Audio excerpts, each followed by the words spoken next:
I found myself alone in my house, a sanctuary of solitude where I often retreated to rest and reflect. The quietness of the evening enveloped me as I lay upon my bed, seeking respite from the day's labors. As I drifted into a deep slumber, a profound sense of peace settled over me, lulling me into a state of tranquil sleep. Little did I know that this night would mark the beginning of an extraordinary and divine encounter that would forever alter the course of my existence.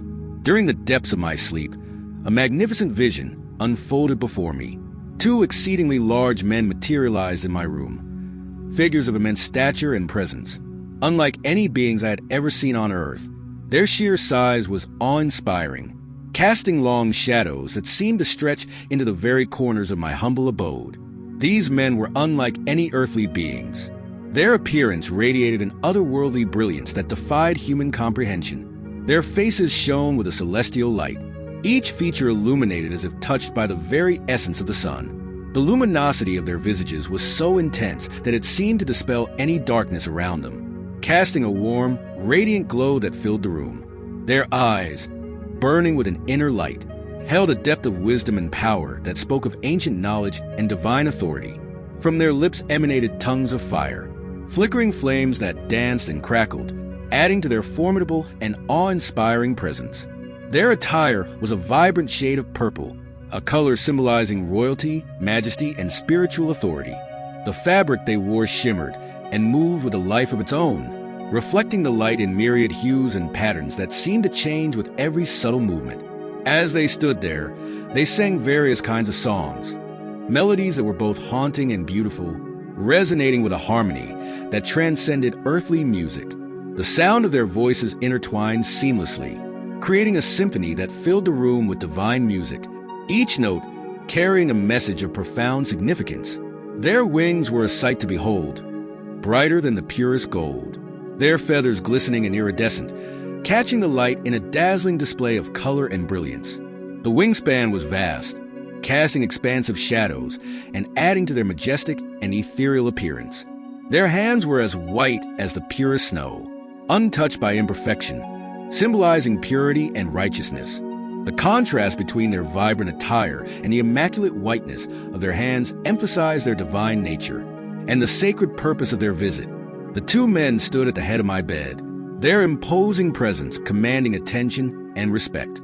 They began to call me by my name, each syllable echoing with authority and familiarity.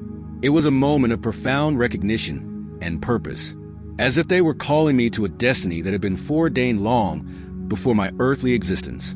The very air around them seemed to vibrate with their celestial energy, making the atmosphere thick with anticipation and divine intent.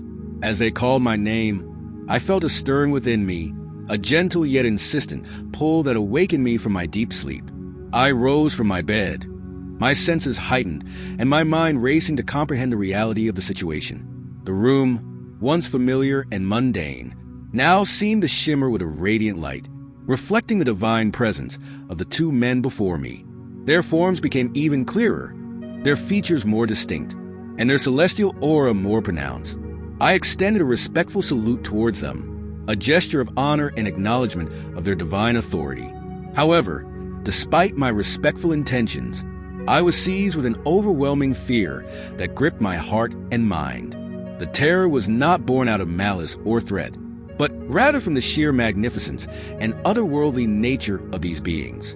My face, once calm and composed, contorted with fear, revealing the depth of my astonishment and the gravity of the encounter. The men, sensing my fear, spoke with voices that resonated with both comfort and command. "Have courage, Enoch," they declared, addressing me by name once more. "Do not fear." Their words carried a weight of assurance and divine authority, dispelling the initial fear that had gripped me. "The eternal God has sent us to you," they continued, reinforcing the sacred purpose of their visit. "Today, you shall ascend with us into heaven and convey to your sons and all your household the duties and responsibilities they must uphold in your absence on earth. Let no one seek you until the Lord returns you to them." Their message was clear and profound. They were messengers of the eternal God, tasked with a divine mission that involved my ascension to heaven. The gravity of their words underscored the importance of my role.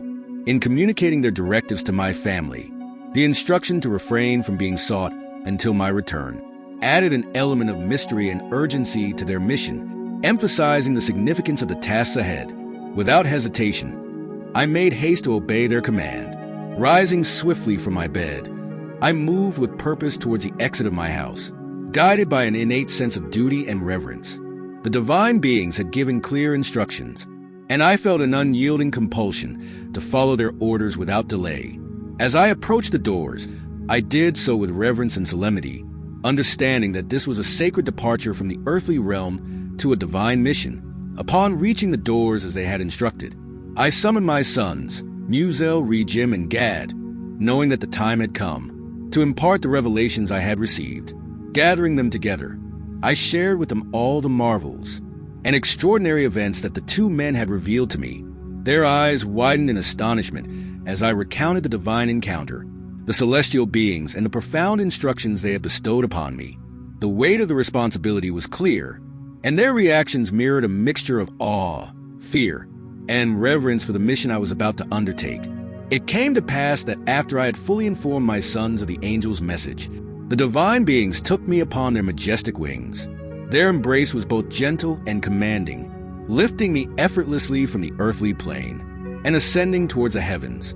The sensation was indescribable, an ethereal journey that transcended the physical limitations of my earthly existence.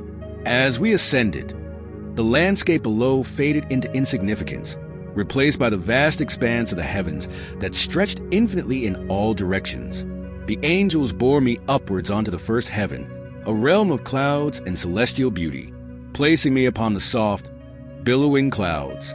They guided me to gaze upwards, where I beheld the ether, a realm of pure, untainted energy that lay above the visible heavens.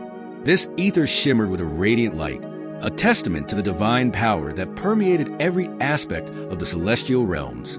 The transition from the earthly to the heavenly was seamless, as if I were floating between two distinct yet interconnected planes of existence. Within the first heaven, they revealed to me a vast and magnificent sea, its expanse far greater than any earthly ocean I had ever witnessed. The waters sparkled with an otherworldly luminescence, reflecting the divine light that surrounded us. Before my very eyes stood the elders and rulers of the stellar orders, beings of immense wisdom and authority who governed the celestial bodies and maintained the harmony of the heavens. Their presence exuded a sense of timelessness and cosmic order, underscoring the structured magnificence of the celestial realms. These elders and rulers introduced me to 200 angels, who held dominion over the stars, overseeing their movements and ensuring their proper place in the cosmic order. These angels, with their majestic wings, flew gracefully through the heavens, circling around all who sailed the celestial seas.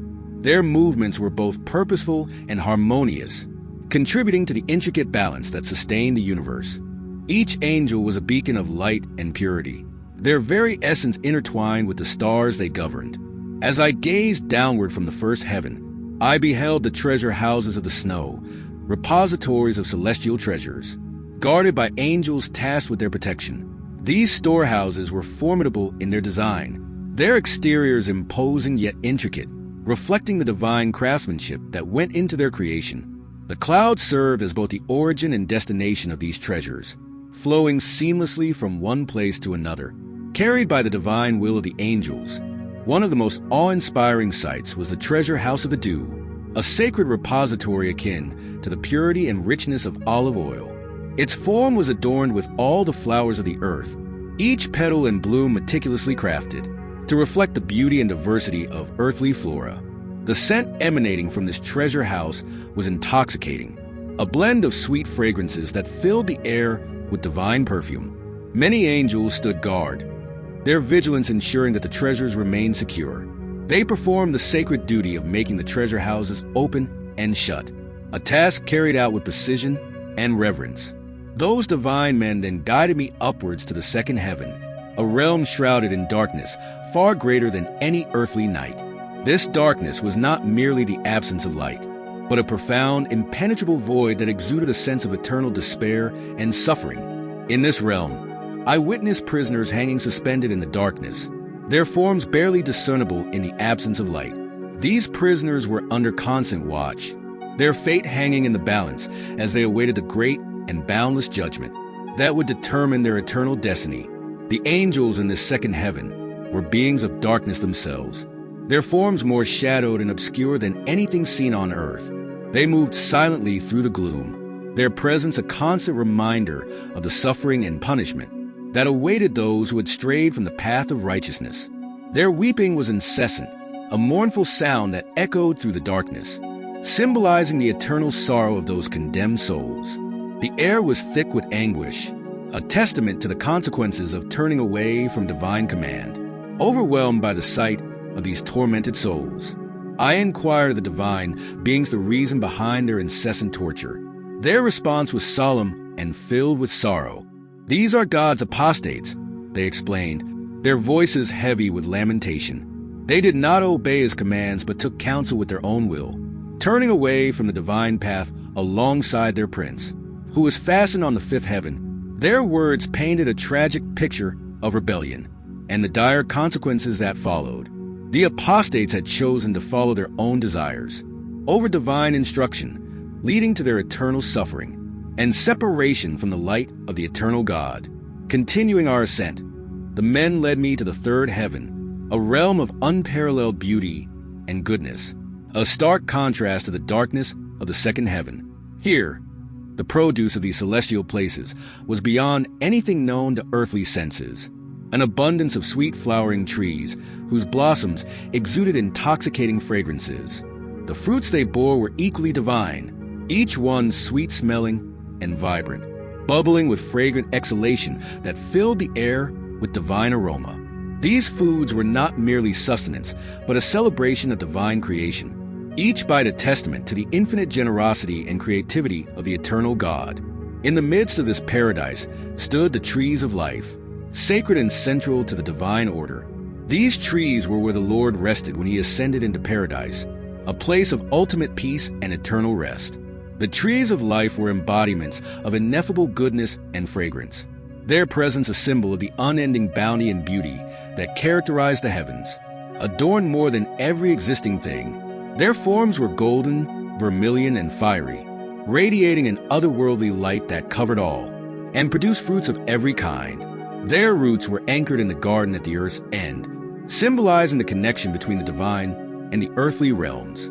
Paradise itself lay between two fundamental states, corruptibility and incorruptibility. It was a realm of perfect balance, where imperfection did not exist, and every element existed in harmonious equilibrium. From this garden, two springs emerged, each sending forth different essences, one producing honey and milk, the other oil and wine. These springs separated into four distinct parts, circulating quietly into the paradise of Eden, maintaining the balance between corruptibility and incorruptibility. Their movement along the earth resembled the revolution of other natural elements, ensuring a constant and gentle flow that sustained the divine order. In this paradise, there was no unfruitful tree. Every tree bore fruit, each one a testament to the eternal God's abundance and generosity. Every place within this realm was blessed, suffused with divine light and life, creating an environment of eternal bliss and fulfillment. 300 very bright angels were entrusted with the care of the garden, their duty performed with incessant sweet singing and never silent voices. Their melodies were a continuous chorus of praise, a symphony that resonated with the very essence of the divine.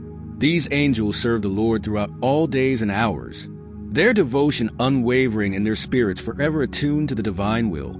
The two men then led me to the northern side of this heavenly realm, where the atmosphere changed drastically, revealing a very terrible place that stood in stark contrast to the paradise I had just witnessed. This area was filled with all manner of torches, their flames flickering in the cruel darkness that enveloped the space. The gloom was unilluminated, a pervasive shadow that cast an oppressive weight over the entire region.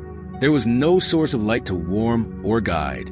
Instead, the only illumination came from murky fire that constantly flamed aloft, creating an environment of perpetual darkness and despair. A fiery river flowed through this desolate landscape, its waters boiling and churning with intense heat. a symbol of unending punishment and suffering. Everywhere, fire and frost coexisted in a horrifying juxtaposition, creating an environment of extreme conditions that tormented the souls condemned to this place. Thirst and shivering prevailed, subjecting the inhabitants to an unending cycle of agony and discomfort. The bonds that held these souls were exceptionally cruel, ensuring that their suffering would be eternal and unrelenting. The angels in this terrible place were fearsome and merciless, bearing angry weapons designed for torture and punishment. Their expressions were devoid of compassion, their eyes filled with an unyielding resolve to inflict suffering upon those condemned. The sight of these angels, coupled with a harsh environment, filled me with an overwhelming sense of dread and sorrow. I could not help but exclaim, "Wah, how very terrible is this place," a testament to the abject horror that permeated this realm. The men responded with a grave explanation. "This place, O Enoch, is prepared for those who dishonor God," they declared solemnly. They elaborated on the nature of the sins that led to such a dire fate. These are the individuals who practice sin against nature, engage in child corruption, sodomitical magic, enchantments, devilish witchcraft, and boast of their wicked deeds.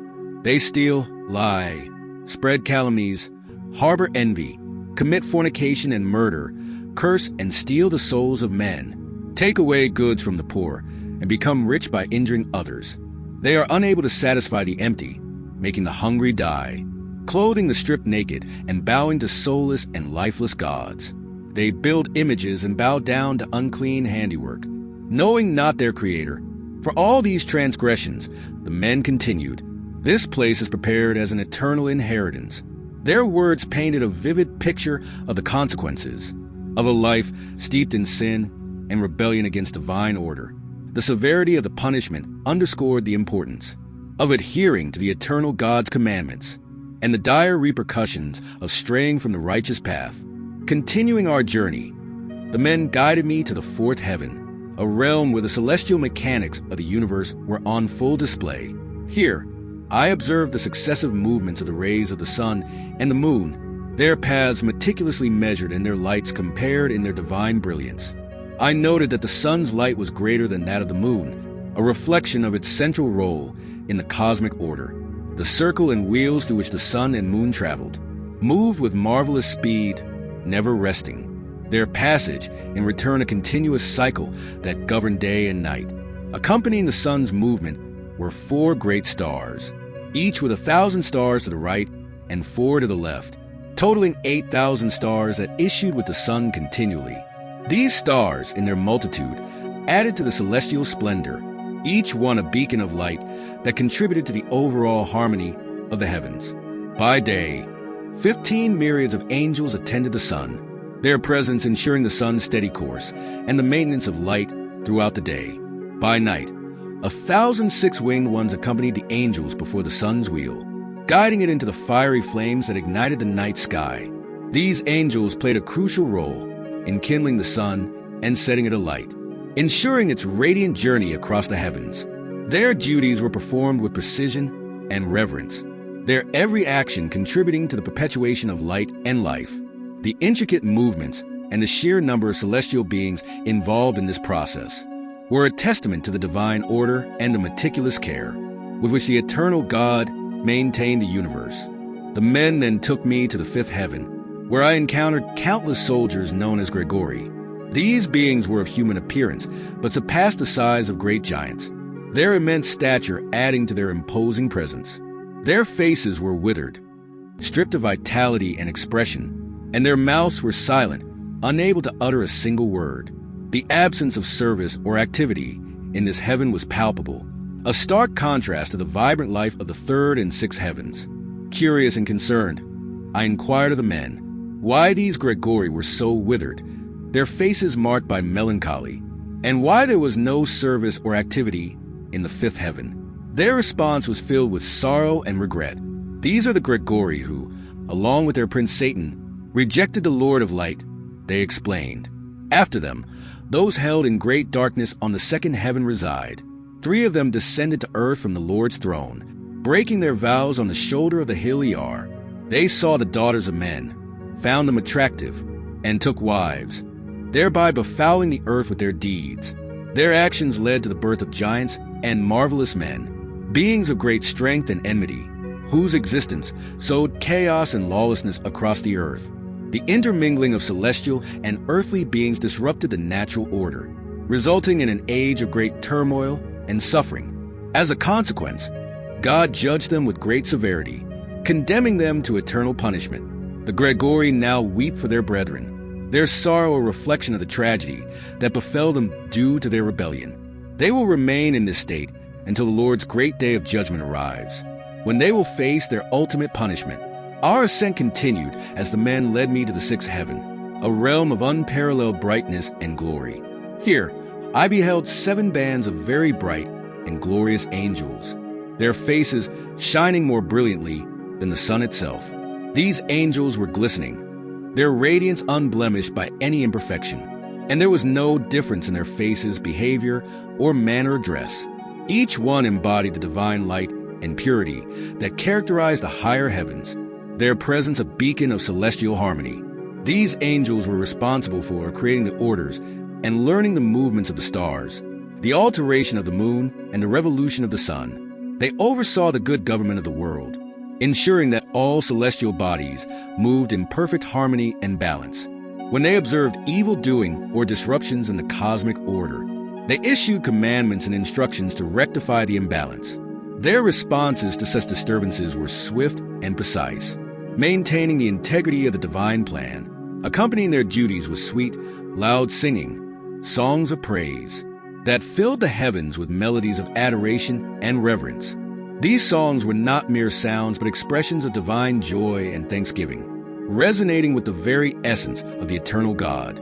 The archangels, positioned above all other angels, measured all life in heaven and on earth, their oversight ensuring that every being fulfilled its purpose within the grand design. These archangels appointed angels over various domains: seasons, years, rivers, seas, fruits of the earth, and every type of grass. They provided food to all living things, ensuring the sustenance and well-being of every creature. Additionally, they were tasked with writing down all the souls of men, recording their deeds and lives before the Lord's face. This meticulous record-keeping underscored the importance of each individual's actions and their place within the divine order. In the midst of these glorious beings were 6 phoenixes, 6 cherubim, and 6 wide ones, each continually singing with one voice. Their harmonious melodies rejoiced before the Lord at his footstool, their songs a symphony of eternal praise that filled the heavens with divine joy. Describing their singing was impossible, for it transcended human understanding and language, embodying the purest form of celestial music. These phoenixes and cherubim symbolize rebirth and divine guardianship, their presence a testament to the eternal God's infinite creativity and protective grace. These 2 men then lifted me up to the 7th heaven, a realm of even greater light and splendor. Here, I saw a very great light, its intensity surpassing anything I had ever witnessed. Fiery troops of great archangels stood in corporal forces, dominions, orders, governments, cherubim, seraphim, thrones, and many-eyed ones arranged in 9 regiments, the ion stations of light. The sheer magnitude and organization of these celestial beings were awe-inspiring, their presence a manifestation of the divine order that governed all existence. The sight of these fiery archangels filled me with fear, an overwhelming terror that shook me to my core. The intensity of their presence, combined with the brilliance of the great light, made the experience both humbling and terrifying. I began to tremble, the weight of the divine encounter pressing heavily upon me, as I stood before the celestial host that epitomized the majesty and power of the eternal God. Sensing my fear, the men comforted me once more. "Have courage, Enoch. Do not fear," they urged, their voices a balm to my trembling spirit. Their presence was reassuring, embodying a steadfast support that steadied my wavering resolve. They then directed my attention to the Lord, whom I saw from afar, seated upon his very high throne. The throne was a symbol of supreme authority and divine majesty, its presence radiating power and holiness that filled the heavens with an indescribable awe. The air around the throne shimmered with celestial light, casting intricate patterns that danced harmoniously across the vast expanse of the heavenly realm. Curious and filled with reverence, I asked, "What is there on the 10th heaven?" The men provided an explanation that deepened my understanding of the celestial hierarchy. Since the Lord dwells there, they began, the 10th heaven is God himself. In the Hebrew tongue, he is called revered. This revelation underscored the sanctity and supreme authority of the 10th heaven, the dwelling place of the eternal God. The heavenly troops in this realm stood on the 10 steps according to their rank, each one performing their duties with precision and devotion. Their uniforms gleamed with divine craftsmanship, adorned with symbols of their respective orders and celestial roles. These troops would bow down to the Lord, their reverence and submission a reflection of their unwavering loyalty and respect. The act of bowing was synchronized, a choreographed display of unity and devotion that resonated through the heavens. After bowing, they would return to their places in joy and felicity, their spirits uplifted by their proximity to the divine. They sang songs in the boundless light, their voices small and tender, yet filled with profound joy. These songs were a form of glorification, a continuous act of worship that celebrated the eternal God's infinite glory and majesty. The melodies were ethereal, blending harmoniously with the ambient sounds of the celestial spheres, creating an atmosphere of eternal praise. My journey continued as I beheld the 8th heaven, known in the Hebrew tongue as Moath. This realm was the changer of the seasons, governing periods of drought and wetness, ensuring the balance and rhythm of nature's cycles. The very air in Moath was imbued with the essence of change, a dynamic energy that orchestrated the ebb and flow of climatic conditions on Earth. The landscape here was ever-shifting, with lush greenery giving way to arid deserts and back again, each transformation executed with divine precision. The 12 constellations of the circle of the firmament resided above the 7th heaven, each one a celestial symbol that played a role in the grand design of the universe. These constellations were not merely decorative. They were integral to the maintenance of cosmic order, guiding the movements of celestial bodies and influencing the natural rhythms of the earth. Each constellation had its own unique energy and purpose, contributing to the intricate balance that sustained life and harmony. Across the cosmos, their light intertwined with the fabric of space, creating pathways of energy that connected different realms and facilitated communication between the heavens. In the 9th heaven, called Kavim in Hebrew, lay the heavenly homes of the 12 constellations of the firmament. Each home was a sacred abode, a place where the constellations resided and maintained their celestial duties. The intricate design and divine architecture of these homes reflected the harmony and precision of the celestial order, each one a testament to the eternal God's meticulous care in maintaining the universe. These abodes were constructed from materials beyond human comprehension, crystalline structures that shimmered with inner light, walls that seemed to pulse with life, and gardens that bloomed with eternal flora, symbolizing the perpetual growth and renewal overseen by the constellations. Finally, on the 10th heaven, known as a revered, I witnessed the most awe-inspiring sight, the appearance of the Lord's face. It was unlike anything I had ever imagined, resembling iron made to glow in fire, emitting sparks and burning with an intense, radiant light. The Lord's face was ineffable, its beauty and awesomeness beyond human comprehension. It was marvelous and very awful, a reflection of the eternal God's infinite power and unapproachable majesty. The light emanating from his face cast brilliant rays that penetrated every corner of the heaven, illuminating the divine essence that permeated all existence. As I gazed upon the Lord's face, I felt an overwhelming sense of humility and insignificance. Who was I, a mere mortal, to behold such divine splendor, and to attempt to describe it? The Lord's face embodied an unspeakable being, and a wonderful, terrifying presence that transcended all human understanding. It was as if the very essence of creation was distilled into a single, radiant visage, embodying both the nurturing and the formidable aspects of the divine. I found myself unable to convey the quantity of his many instructions and the various voices that emanated from his essence. Each voice carried a distinct tone and purpose, communicating profound wisdom and eternal truths that resonated within the very core of my being. The Lord's throne was immense, not made with hands, signifying its divine origin and eternal existence. It was crafted from materials that defied earthly comprehension, perhaps a fusion of light and celestial metals that shimmered with an unending brilliance. Surrounding him were countless troops of cherubim and seraphim, their incessant singing filling the heavens with melodies of praise. These celestial beings moved with grace and purpose, their wings spanning vast distances as they maintained the sanctity of the divine realm. The cherubim, with their multiple faces and wings, symbolized the manifold aspects of creation, while the seraphim, ablaze with inner fire, represented the burning passion of divine love and justice.